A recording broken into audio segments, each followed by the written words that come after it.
Hello students, আজ তোমাদের শেখাবো সংখ্যা নিয়ে অনুমান। তোমরা যারা ষষ্ঠ শ্রেণীতে রয়েছো বা যে কোনো ক্লাসেরই হোক, বিশেষ করে স্পেশালি এটা ষষ্ঠ শ্রেণীর জন্য, ক্লাস 6 এর জন্য, বাকি যে কোনো ক্লাসের জন্য এটা কিন্তু খুবই গুরুত্বপূর্ণ। সেটা প্রাইমারি হোক বা আপার প্রাইমারি হোক, যে কোনো ক্লাসের জন্য এই সংখ্যা নিয়ে অনুমান ব্যাপারটা তোমাদের জানা জরুরি। এখন আমাদের এই যে অনুমান করব, অর্থাৎ কাছাকাছি কোন সংখ্যা নিব, যেটা আমাদেরকে শিখতে হবে কোন সংখ্যার 10, 100, 1000-এর গুণিতকে নিকটবর্তী সংখ্যা আমরা বের করার চেষ্টা করব। সেটা কি করে বের করার চেষ্টা করব, সেটা সবচেয়ে সহজ নিয়ম আমি তোমাদের আজকে বুঝিয়ে দেবো। তোমরা প্রথম থেকে দেখতে থাকো, যেটা সংখ্যা নিয়ে অনুমান আমি করাচ্ছি আজকে, যে কোনো ক্লাসের জন্য খুব গুরুত্বপূর্ণ। তাহলে বিশেষ করে আমি তিনটে সংখ্যা দেখে নিব, 10, 100 এবং 1000-এর গুণিতকে নিকটবর্তী সংখ্যাগুলি কিভাবে করতে হয়, যেগুলোকে আমরা প্রায় সংখ্যা বলি। অর্থাৎ কোন একটা সংখ্যা তোমাকে দিল, বলতে বলবে 10-এর গুণিতকে সবচেয়ে কাছের কোন সংখ্যাটা আছে, 100-এর গুণিতকে নিকটবর্তী সংখ্যা কোনটা, বা 1000-এর গুণিতকে নিকটবর্তী সংখ্যা কোনটা, সেগুলো তোমাকে যোগ করতে দেবে, সেগুলো তোমাকে বিয়োগ করতে দেবে। এসব শিখে নিয়ে আমরা কিভাবে এগুলো করতে হয়। আমি সবচেয়ে সহজ নিয়ম আজ তোমাদের বুঝিয়ে দেবো। ধরো তোমাদের বলা হলো যে 10-এর গুণিতকে 67 সংখ্যার নিকটবর্তী সংখ্যা কোনটা, 10-এর গুণিতকে 67 সংখ্যাটির নিকটবর্তী সংখ্যা তোমাকে কোনটা বের করতে হবে। সেক্ষেত্রে তুমি কিভাবে বার করবা, আমি 10, 100 এবং 1000-এর পরপর সহজ পদ্ধতিতে শিখিয়ে দিচ্ছি, তোমরা ভালো করে দেখে নাও। তোমরা আশা করি এরপর আর কোনোদিন ভুলবে না। এখন কিভাবে সংখ্যা গুনবো আমি একটু মুছলাম, এটাকে দেখাচ্ছি। দেখো, যখন তোমাকে 10-এর গুণিতকের নিকটবর্তী সংখ্যা বের করতে বলবে, তখন তুমি দেখবা এককের ঘরে কি আছে। আমি এক এক করে বেরোচ্ছি, প্রথম থেকে একটু দেখে নাও ভালো করে। যখন তোমাকে 10-এর গুণিতকে বলবে কি সংখ্যা, তখন তুমি দেখে নিবে কোন একটা সংখ্যার এককের ঘরে কি আছে। যদি 100-এর নিকটবর্তী সংখ্যা দেয়, 100-এর গুণিতকের নিকটতম সংখ্যা বের করতে দেয়, তাহলে তুমি দেখে নিবা যে দশকের ঘরে কি আছে। ভালো করে শুনে নাও কি আছে, কি দেখাচ্ছি আমি, দেখে নাও। এবার তোমাকে যদি বলা হয় 1000-এর গুণিতক আর নিকটবর্তী সংখ্যা, তাহলে তুমি দেখবা শতকের ঘরে কি আছে। তাহলে 10-এর জন্য এককের ঘরে দেখবো, 100-এর জন্য দশকের ঘর দেখবো, এবং 1000-এর জন্য শতকের ঘর দেখবো। তাহলে এই ঘরগুলোতে দেখবোটা কি, কি দেখে বুঝবো কার নিকটতম কোনটা সংখ্যা। তাহলে কি দেখবো, এককের ঘরে কি দেখবো, দশকের ঘরে কি দেখবো, শতকের ঘরে কি দেখবো, দেখে নাও। কি দেখতে হবে, যদি মনে করো 10-এর জন্য এককের, কিংবা 100-এর জন্য দশকের, কিংবা 1000-এর জন্য শতকের ঘর তোমাকে দেখতে হয়, তাহলে এই ঘরগুলোতে দেখবা 10-এর জন্য একক, 100-এর জন্য দশক, শতকের জন্য, 1000-এর জন্য শতক। কি দেখবা ঘরগুলোতে, দেখো ঘরগুলোতে কি আছে, শূন্য আছে নাকি 1 আছে নাকি 2, 3, 4, 5, 6, 7, 8, 9, এই ঘরগুলোতে এই সংখ্যাগুলোর মধ্যে কোনটা পড়ছে। 10-এর জন্য এককের ঘরে কোন সংখ্যাটা দিয়েছে, 100-এর গুণিতকে দশকের ঘরে কোন সংখ্যাটা দিয়েছে, কিংবা 1000-এর গুণিতকে শতকের ঘরে কোন সংখ্যাটা, কোন অঙ্কটা রয়েছে।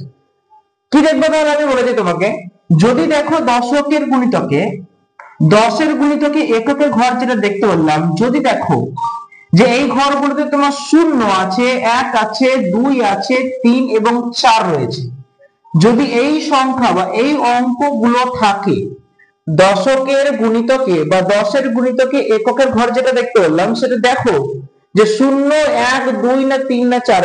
যদি 0, 1, 2, 3, 4 থাকে, তাহলে এগুলোর জন্য আগের সংখ্যার কোনো পরিবর্তন হবে না। মাথায় এরকম এক্সাম্পল দিয়ে সবটা বুঝিয়ে রাখবো, এক্সাম্পল দিয়ে সবটাই বুঝিয়ে দেবো, শুধু তোমাকে মন দিয়ে শুনতে হবে আর দেখতে হবে।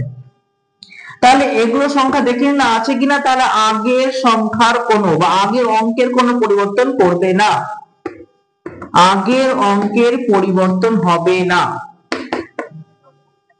পরিবর্তন হবে না। এটা লিখে নাও চটপট, তোমরা এক্সাম্পল দিলে সবটাই পরিষ্কার ক্লিয়ার হয়ে যাবে। আগের অঙ্কের পরিবর্তন হবে না, পরের অঙ্ক শূন্য হবে, পরের অঙ্ক শূন্য হবে, শূন্য হবে। কিভাবে, এক্সাম্পল না দিলে বুঝবে না। তাহলে আমি যখন কোন 10-এর গুণিতকের নিকটতম সংখ্যা খুঁজছি, তখন দেখছি কোন একটা সংখ্যায় এককের ঘরে 0, 1, 2, 3, 4 আছে কিনা। যদি থেকে থাকে, তাহলে আগের অঙ্কের পরিবর্তন হবে না, পরের অঙ্ক শূন্য হবে। এক্সাম্পল আমি দেখাই তোমাদেরকে, এটা লিখে নিয়েছো, লিখে নাও আর মুছে দিলাম। এক্সাম্পল ধরো তোমাকে একটু আগে প্রথমে এক্সাম্পল একটা দেখালাম 67। তোমাকে বলা হলো এই 67 সংখ্যাটির 10 এর গুণিতকে নিকটতম সংখ্যা কোনটি। আমি 10 এর জন্য কি ঘর দেখতে বলেছিলাম? এককের ঘরে। এককের ঘরে কি আছে? 7। আমি 7 এর কথা বলিনি, আমি বলেছি 0 1 2 3 4 আছে কিনা। ধরো তোমাকে আরেকটা এক্সাম্পল দেওয়া হলো 51। এককের ঘরে কি আছে? 1 আছে।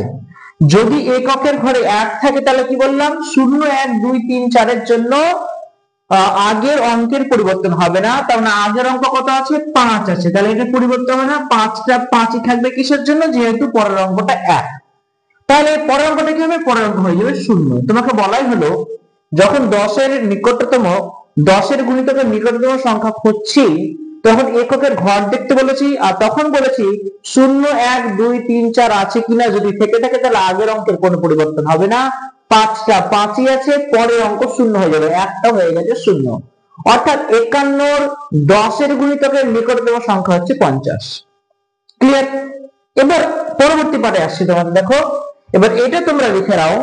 যদি এককের ঘরে বা দশকের ঘরে বা শতকের ঘরে, এককের ঘরে, দশকের ঘরে বা শতকের ঘরে 5 6 7 8 কিংবা 9 আছে, এই অঙ্কগুলো যদি তুমি দেখতে পাও তাহলে আগের অঙ্কের পরিবর্তন হবে। মানে আগের অঙ্ক 1 বাড়বে, আগের অঙ্কে 1 যোগ করতে হবে, আগের অঙ্কে 1 যোগ করতে হবে,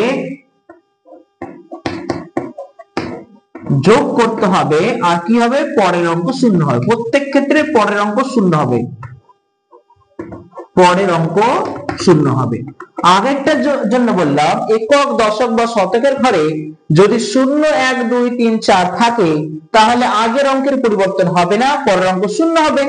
আর এখানে বললাম 5 6 7 8 9 থাকলে আগের অঙ্কে 1 যোগ করতে হবে, পরের অঙ্ক 0 হবে।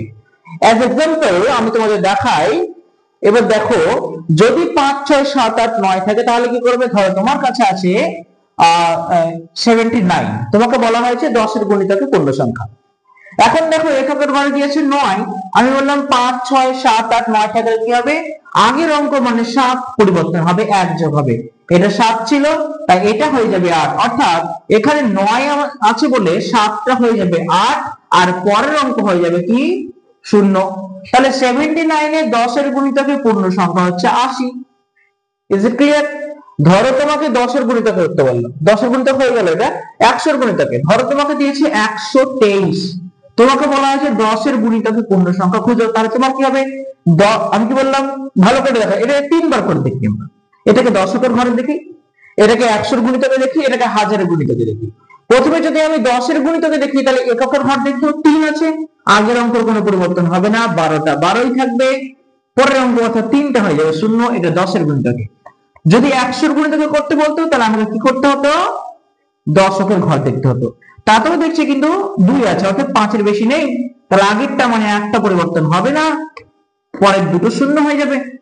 যদি হাজারের গুণিতকে বলতো তাহলে কি ঘর দেখতে হতো? আমাকে শতকের ঘর দেখতে হতো। শতকের ঘরে 1 আছে, 5 তো নেই, 5 এর বেশিও নেই, ফলে এটা পুরোটাই হয়ে যাবে 0। Is it clear? পরিষ্কার ঢুকলো?